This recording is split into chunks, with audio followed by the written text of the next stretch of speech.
छत्तीसगढ़ में पहली बार हिंदुत्व कार्ड असरदार।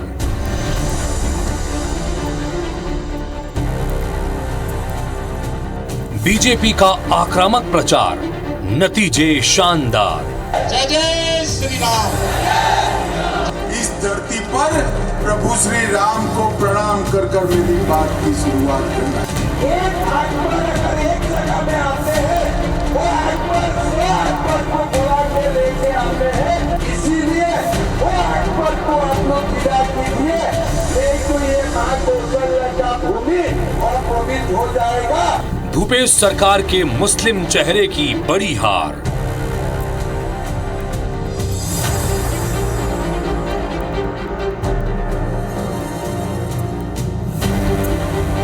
बीरनपुर सांप्रदायिक हिंसा को बनाया हथियार। हमारे भाई ईश्वर साहू एक प्रत्याशी नहीं है।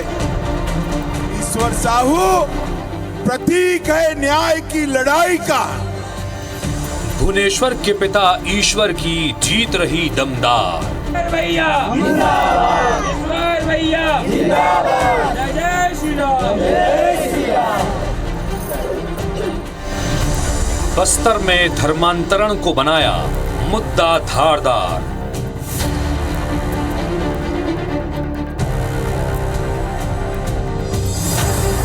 आदिवासी सीटों पर बीजेपी की जीत हुई जोरदार।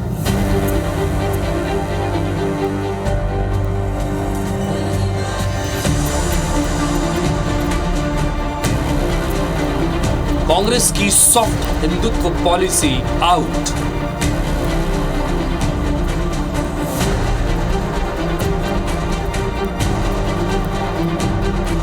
छत्तीसगढ़ में बीजेपी की हिंदुत्व पॉलिटिक्स इन।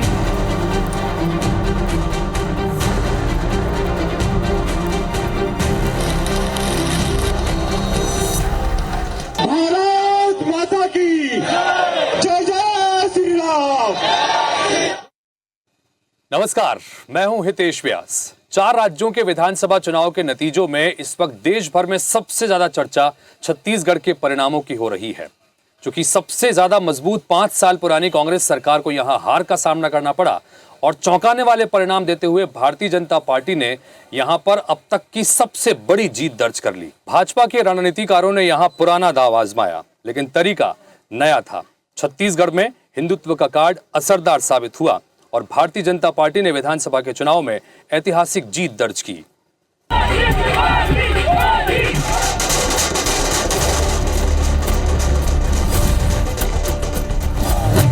ईश्वर साहू और विजय शर्मा। छत्तीसगढ़ चुनाव के ऐलान से पहले इन 2 चेहरों में से एक था बिल्कुल अनजान, तो दूसरे की थी सीमित सी पहचान। ईश्वर साहू के सामने थे कभी साजा के राजा माने जाने वाले कद्दावर नेता और वरिष्ठ मंत्री रविंद्र चौबे, और विजय शर्मा के मुकाबले में थे कवर्धा से पिछली बार रिकॉर्ड तोड़ वोटों से जीते भूपेश सरकार के इकलौते मुस्लिम चेहरे और मंत्री मोहम्मद अकबर।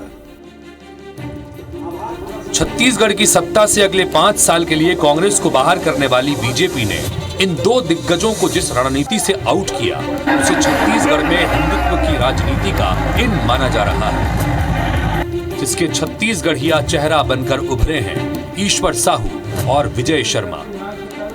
एक अनजाने से किसान मजदूर ईश्वर साहू बीरनपुर में हुई सांप्रदायिक हिंसा के शिकार बने दिवंगत भुवनेश्वर साहू के पिता हैं। भूपेश बघेल सरकार ने भुवनेश्वर के परिवार को 10 लाख रुपए मुआवजा और सरकारी नौकरी की घोषणा भी की, लेकिन जवान बेटे को खो देने वाले ईश्वर साहू ने इनकार कर दिया। ये घटना इसी साल अप्रैल की है, यानी वो वक्त जब छत्तीसगढ़ में चुनावी सरगर्मी बढ़ने लगी थी और कांग्रेस का हर नेता कार्यकर्ता भूपेश है तो भरोसा है कि नारे को जीत का मंत्र मानकर चल रहा था। लेकिन बीजेपी ने भुवनेश्वर साहू की मौत को बड़ा चुनावी मुद्दा बनाया और फिर ईश्वर साहू को रविंद्र चौबे जैसे दमदार कांग्रेस उम्मीदवार के सामने मैदान में उतारकर सबको चौंका। लगातार सनातन धर्म से लेकर साहू समाज के लोग यहाँ आक्रोशित हुए। आक्रोशित होने के बाद भाजपा के दिग्गज नेता भी यहाँ पर पहुँचे थे। यहाँ क्षेत्रीय विधायक रविंद्र चौबे अपना सहानुभूति नहीं दे पाए, न जुटा पाए। भाजपा के लोग यहाँ पर डेरा डाल के बैठे और आने वाले समय के साथ साथ उनको ईश्वर साहू को प्रत्याशी बनाया। बेमेतरा से सटे बीरनपुर में लव जिहाद को लेकर दोनों समुदायों के बीच तनातनी की स्थिति बनी हुई थी। बेगुनाह भुवनेश्वर साहू को जिस बेरहमी से मारा गया था, उसने पूरे इलाके की हिंदू आबादी को आक्रोशित कर दिया था। ये इलाका साजा विधानसभा क्षेत्र में है, जहां के विधायक रविंद्र चौबे भूपेश बघेल सरकार में मंत्री भी थे, लेकिन स्थानीय विधायक होने के बावजूद चौबे ने भुवनेश्वर के परिवार के प्रति वो तत्परता, संवेदनशीलता नहीं दिखाई जो वहां की जनता उम्मीद कर रही थी। दूसरी तरफ बीजेपी नेताओं ने वहां डेरा डाल दिया, लेकिन प्रशासन उन्हें ईश्वर साहू से मिलने में रोकने में लगा रहा। ऐसे में ईश्वर साहू के प्रति वहां के लोगों में स्वाभाविक सहानुभूति बढ़ती गई। भुवनेश्वर के परिवार के प्रति सहानुभूति और एक विशेष समुदाय के आरोपियों के खिलाफ आक्रोश को बीजेपी ने भूपेश सरकार के खिलाफ छत्तीसगढ़ की जनता के आक्रोश में बदलने में कोई कसर नहीं छोड़ी। बीजेपी नेताओं ने अपनी रैलियों और बयानों से पूरे राज्य को यह संदेश दिया कि कांग्रेस आरोपी मुसलमानों को लेकर नरम और हिंदू विरोधी है। भुवनेश्वर साहू को न्याय दिलाने की जिम्मेदारी हमारी है, हमारी। भुवनेश्वर साहू की हत्या करने वाले हर एक व्यक्ति को चुन चुन कर भारतीय जनता पार्टी की सरकार जेल के सलाखों के पीछे डालेगी। बीजेपी ने छत्तीसगढ़ के चुनाव प्रचार में अपने उन चेहरों को खास तौर पर उतारा जिनकी पहचान देश में प्रखर हिंदुत्ववादी और मुखर आक्रामक नेताओं की है। कौशल्या का भूमि अपवित्र हो जाएगा, इसीलिए जितना जल्दी हो सकता है ये अकबर को विदा कीजिए। हिंदुत्व के कार्ड का सबसे करारा प्रहार बीजेपी ने कवर्धा में किया। जिस तरह से एक एक करके बीजेपी के दिग्गज चुनाव प्रचारकों ने कवर्धा में प्रचार किया, उसने इस विधानसभा सीट को छत्तीसगढ़ महाभारत का कुरुक्षेत्र, छत्तीसगढ़ मातारी की। ये वही सीट है जहां से पूरे राज्य में कांग्रेस के इकलौते मुस्लिम उम्मीदवार और भूपेश बघेल सरकार के इकलौते मुस्लिम मंत्री मोहम्मद अकबर चुनाव मैदान में थे। बालोद जिले में हमारे हिंदू माइनॉरिटी बन चुका। एक अकबर अगर एक जगह में आते हैं, वो अकबर 100 अकबर को बुला के लेके आते हैं, वो बात भूलिए मत। मैं पीछे आप देख सकते हैं, ये ठीक वही जगह है जहां पर झंडा लगाने को लेकर के विवाद हुआ था और फिर विजय शर्मा को जेल जाना पड़ा था। लेकिन आखिरकार अब विजय शर्मा इतने बड़े चेहरे कांग्रेस के मोहम्मद अकबर को हराकर लगभग 40,000 मतों से यहां से जीतकर विधायक बन चुके हैं। मोहम्मद अकबर को कवर्धा में हराना मुश्किल ही नहीं, नामुमकिन माना जा रहा था। वजह थी पिछले विधानसभा चुनाव में अकबर की जीत का विशाल अंतर। अकबर ने 2018 के चुनाव में बीजेपी के अशोक साहू को एक तरफा मुकाबले में 59,000 से भी ज्यादा वोटों से हराया था। चुनाव के दौरान भी यहां ये चर्चा चलती रही कि इतने बड़े अंतर को पाट पाना बीजेपी के लिए आसान नहीं। लेकिन बीजेपी उम्मीदवार विजय शर्मा यहां प्रखर हिंदुत्व की स्थानीय पहचान बनकर उभरे। कवर्धा में झंडा लगाने को लेकर दोनों समुदायों के बीच तीखी झड़प हुई थी।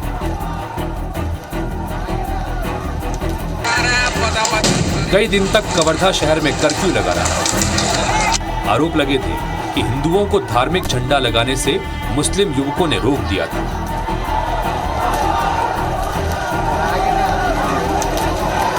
बताया जाता है कि हिंदू युवकों को मारा पीटा गया। इसके समर्थन में विजय शर्मा ने आवाज बुलंद की, लेकिन विजय शर्मा को स्थानीय प्रशासन ने जेल में बंद करा दिया। यही वजह थी कि जब विजय शर्मा को बीजेपी ने उम्मीदवार बनाया तो उनके साथ स्थानीय लोगों की सहानुभूति जुड़ी और खासकर युवाओं को लगा कि ये उनके साथ खड़े होने वाला चेहरा है। हमारे यहाँ कवर्धा में जो कुछ हुआ था, भगवा ध्वज का अपमान हुआ, दोपहर में अपमान हुआ, रात तक FIR नहीं हुआ और बड़े बड़े पुलिस वाले आकर के अधिकारी वहाँ बैठ गए कवर्धा में। हम लोग जब स्वयं हम लोग थाने पर गए तो किसी जांच से, सारी तरह की जांचों से नकार दिया गया हमारी बातों को। इस तरह की जो तुष्टीकरण की राजनीति कांग्रेस कर रही थी, खामियाजा उसका भुगतना पड़ा है। विजय शर्मा और ईश्वर साहू जैसे स्थानीय लेकिन नए चेहरों को जब मिला बीजेपी के हिंदुत्व नीति का साथ, तो कवर्धा और साजा की जनता ने झटक दिया कांग्रेस का हाथ। और साफ है, हिंदुत्व की इस नई लहर को भांपने में कांग्रेस पूरी तरह नाकाम रही। Bureau report, IBC 24। छत्तीसगढ़ में बीजेपी का हिंदुत्व कार्ड इतना असरदार होगा ये किसी ने सोचा नहीं था। पूरे 5 साल तक जिस तरह भूपेश बघेल ने राम वनगमन पथ और कौशल्या मंदिर जीर्णोद्धार को लेकर भारतीय जनता पार्टी की घेराबंदी कर रखी, उससे बीजेपी बैकफुट पर नजर आ रही थी। लेकिन कवर्धा झंडा विवाद और बीरनपुर हिंसा की आंच ने यहां हिंदुत्व की जमीन तैयार कर दी और इसी जमीन पर खड़े होकर भारतीय जनता पार्टी ने कांग्रेस का पासा पलट कर रख दिया।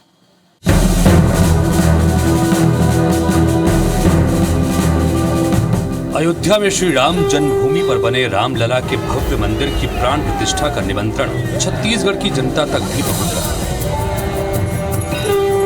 जय श्री राम के गगन भेदी नारों से आसमान गूंज रहा है और ये तस्वीरें उत्तर प्रदेश या मध्य प्रदेश की नहीं बल्कि छत्तीसगढ़ की है। छत्तीसगढ़ यानी भगवान श्री राम का ननिहाल। भूपेश बघेल ने जिस तरह अपने कार्यकाल में राम वनगमन पथ निर्माण, कौशल्या मंदिर सौंदर्यीकरण और श्री कृष्ण वाटिका के निर्माण को अपनी उपलब्धियों के तौर पर बार बार गिनाया, उससे राजनीतिक विश्लेषकों को यह लगता रहा कि कम से कम छत्तीसगढ़ में कांग्रेस को बीजेपी के हिंदुत्व की काट का कांग्रेसी मॉडल मिल गया है। छत्तीसगढ़ में मुस्लिम आबादी करीब 3.5% है। बताया जाता है कि पिछली जनगणना रिपोर्ट में यह करीब 2% था। बीजेपी ने हिंदुओं की तुलना में ज्यादा तेजी से बढ़ी मुस्लिम आबादी को रोहिंग्या मुसलमानों को लाकर बसाने और इसके पीछे कांग्रेस की मुस्लिम तुष्टीकरण की नीति को सीधे तौर पर जिम्मेदार ठहराया। मेरा यही निवेदन है, देश का जो भी कोने में बाबर को दिखाई देता है, औरंगजेब को दिखाई देता है, हुमायूं को दिखाई देता है, अकबर को दिखाई देता है, जल्दी जल्दी इसको खास कर साफ करिए, नहीं तो देश का बर्बाद हो जाएगा। दूसरी ओर कांग्रेस ये मानकर चल रही थी कि छत्तीसगढ़ में ना तो इतनी मुस्लिम आबादी है कि ध्रुवीकरण की कोई गुंजाइश बन सकती है और न ही छत्तीसगढ़ का मिजाज कभी उस तरह का रहा जैसा कि ज्यादा मुस्लिम आबादी वाले राज्यों में देखा जाता है। इसलिए यहाँ बीजेपी की हिंदुत्व रणनीति नहीं चलने वाली और यहाँ वो धोखा खा गई। वो धान का इलाका है, किसान का इलाका है, कर्ज माफी वहाँ पर हुआ है, बहुत जो लोगों को फायदा होगा। उसके बावजूद भी लोगों ने जब वहाँ भावनाएं को उभारा, उस भावनाओं के तहत हिंदुत्व की बात की गई तो लोगों को जचा और ये वोट में परिवर्तन करने में भाजपा सफल हुई। तभी उन दिग्गज 2 कांग्रेसी मंत्री, नेता, बड़े नेता की हार का, पराजय का सामना करना पड़ा। लेकिन बीजेपी ने हिंदुत्व के इर्द गिर्द ऐसा चक्रव्यूह रचा जिसमें राज्य की कम मुस्लिम आबादी के बावजूद हिंदू वोटों को एकजुट कर दिया। अलग राज्य बनने के बाद छत्तीसगढ़ का यह 5वां विधानसभा चुनाव है और बीजेपी ने इस बार कवर्धा और बीरनपुर के रास्ते छत्तीसगढ़ को हिंदुत्व की प्रयोगशाला बनाते हुए धर्मांतरण, सांप्रदायिक हिंसा और कांग्रेस के अकबर के खिलाफ आक्रामक चुनाव प्रचार किया। उसका नतीजा वोटों के बढ़े प्रतिशत और सीटों की बढ़ी संख्या के रूप में सामने है। नहीं सही वो, ब्यूरो रिपोर्ट, IBC 24। नहीं सही वो, बदल के रही वो। बीजेपी ने मैदानी इलाकों में अकबर और बेमित्रा को हिंदुत्व कार्ड का आधार बनाया तो आदिवासी इलाकों में धर्मांतरण के मुद्दे को नई धार दी। आदिवासी इलाकों में धर्मांतरण एक गंभीर मुद्दा है जिसने वहां की सदियों पुराने ताने बाने को बिगाड़ कर रख दिया। बीजेपी इसे लेकर लगातार भूपेश बघेल सरकार पर आक्रामक रही, तो वहीं कांग्रेस इस मुद्दे की संवेदनशीलता को समझने में नाकाम रही।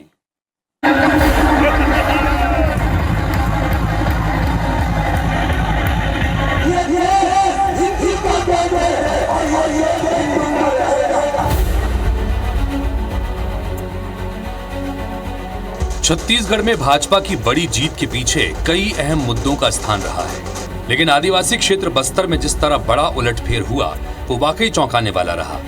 यहाँ आरक्षण और धर्मांतरण दो ऐसे मुद्दे थे जिससे एक बड़ा वर्ग खासा नाराज था।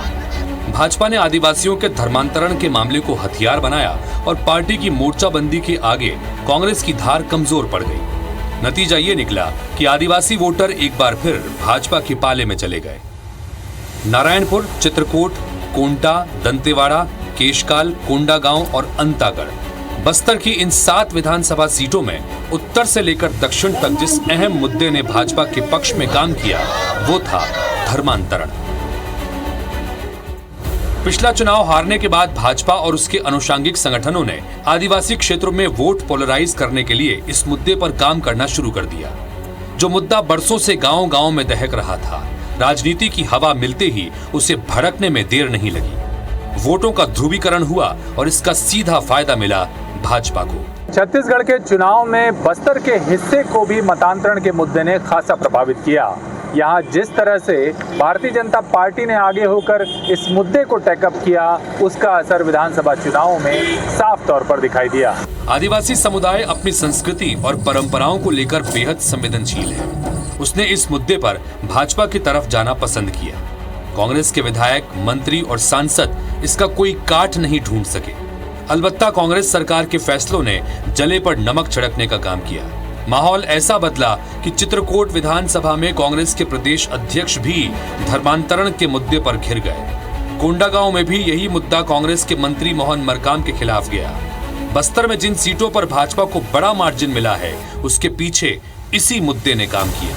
किसी के धर्म पर कोई आक्षेप करेगा, आक्रमण करेगा, जबरदस्ती और बहला फुसलाकर अगर धर्मांतरण करेगा तो भाजपा सदैव इसका विरोध करती है, करती रहेगी और धर्मांतरण करने वालों को बख्शा नहीं जाएगा। लोगों की जो बातचीत हो रही थी उससे ये तो स्पष्ट तौर पे नहीं दिख रहा था कि वो लोग सरकार के इस तरह के रवैये से थोड़ा सा हतोत्साहित हैं। जो अन्य धर्म के जो लोग थे तो उन लोगों ने खुलकर तो कभी विरोध नहीं किया, लेकिन मुझे ऐसा लगा कि लोग इंतज़ार कर रहे हैं और जब मौका आएगा तो वो लोग अपनी इस नाराज़गी का इस तरह से अपना जवाब देंगे। वहीं ईसाई समुदाय की नाराजगी का अलम यह था कि सर्व आदि दल के नाम पर मतांतरित समुदाय ने अपना अलग संगठन बना लिया। कांग्रेस से खींच और नाराजगी के बीच बार बार ये बात आती रही कि भाजपा का शासनकाल ज्यादा शांतिपूर्ण था और कानून व्यवस्था भी बेहतर थी। धर्मांतरण के मुद्दे को कांग्रेस संभालने में नाकाम रही और दोनों ही पक्षों की नाराजगी ने सत्ता का समीकरण बदल दिया। तो इस तरह हिंदुत्व और धर्मांतरण को अपना हथियार बनाकर भारतीय जनता पार्टी ने छत्तीसगढ़ के चुनावी रण में जीत दर्ज कर ली और तुष्टीकरण की नीति कांग्रेस को भारी पड़ गई। इस विधानसभा चुनाव में समाज के हुए ध्रुवीकरण का असर सिर्फ नतीजों तक ही सीमित नहीं रहेगा, बल्कि आने वाले सालों में भी इसका असर देखने को मिलेगा और छत्तीसगढ़ की सियासत के साथ साथ यहाँ के सामाजिक ताने बाने पर भी इसका प्रभाव देखने को मिलेगा। तो फिलहाल हमें दीजिए इजाजत। आप देखते रहिए IBC 24। नमस्कार।